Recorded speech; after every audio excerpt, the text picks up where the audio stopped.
Rahman Rahim. We've just had our successful Salah event. Turn the camera around, show the audience, bring it back.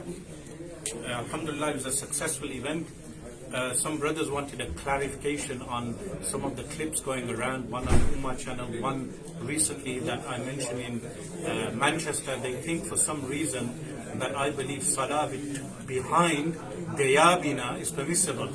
Salah behind Dayabina, who believe in Imkanul Kadib or Barahin Qati'a or Hifzul Iman and Tahdhirun Nas, and they endorse these books and they defend those books, is totally impermissible qat'an. There's no permissibility.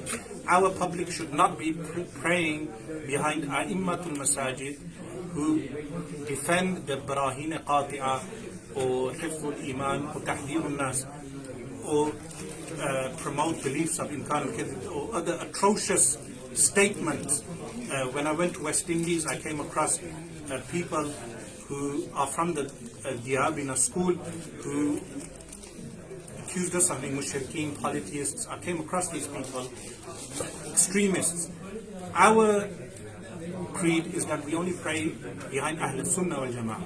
What I was attempting to convey to people is that individual cases of people, a sa'il, the questioner, I deal with according to the level of the knowledge of the questioner. This is what I'm attempting to convey. But I make it clear, qat'an, that anyone who associates with me does not pray in other than Ahl Sunnah wal Jama'ah masajid or behind A'immah to Ahl Sunnah wal Jama'ah. Yes, if they have no knowledge of the Imam, if they're going in an airport and someone's leading the prayer and they pray, that's a different ruling. But when you know, then you do not pray behind them. Qat'an. There's no way of even interpreting my statements in such a way.